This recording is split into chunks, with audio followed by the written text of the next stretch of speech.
Ada tak bos tengah nak cari satu pickup, nak tahan lasak punya, nak tahun jangan lama sangat, nak kereta ambil balik tak payah PKM, pakai saja, penting nak harga termurah dekat market Malaysia. Okey, ini hari misteri nak recommend ini tahun 2013. Ini adalah Mitsubishi Triton Light 2.5 auto yang manual 5 speed punya lah. Okey, ini kereta yang ada turbo lah. Enjin baru lah. Enjin baru, bukan tukar enjin lah. Lebih model enjin baru.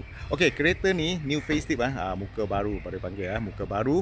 Okey, engine, gearbox, suspension, turbo semua cantik lagi lah.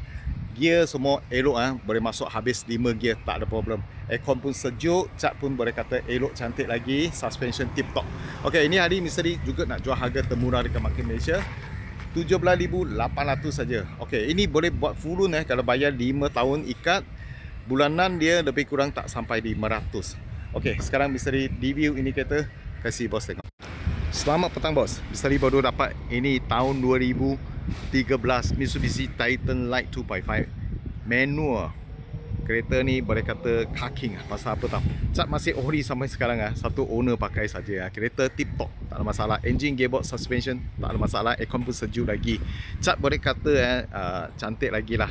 Walaupun original tapi nampak tak ada kemek, tak ada yang pecah-pecah punya, tak ada smoke. Boleh kata elok lah. Ini kereta untuk kerja cat sikit tak ada masalah.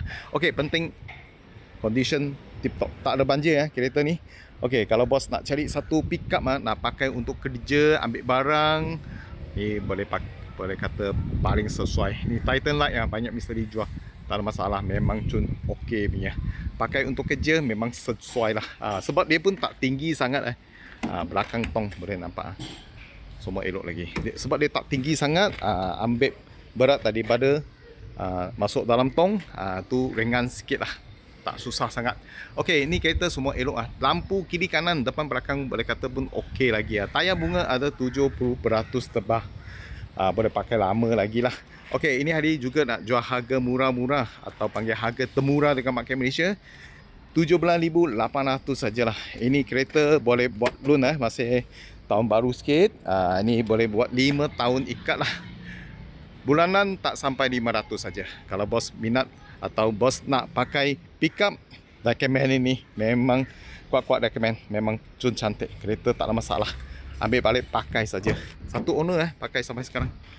Okey, seat dia lebih kurang pun cun cantik lagi. Tak ada koyak, tak ada pecah. Steering semua elok. Itu 5 speed 5 speed, semua gear boleh masuk, tak ada masalah. Tapi pintu pun semua okey lagi lah. Kereta memang condition tip top ni double cab double cab belakang boleh duduk orang. Pakai family pun boleh jugalah.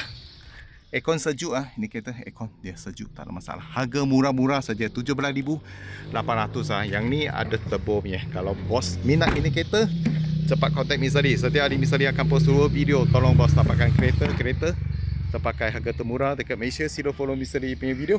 Sekurang-kurang boleh dapat kereta yang bos suka lah. Thank you bos support. Thank you.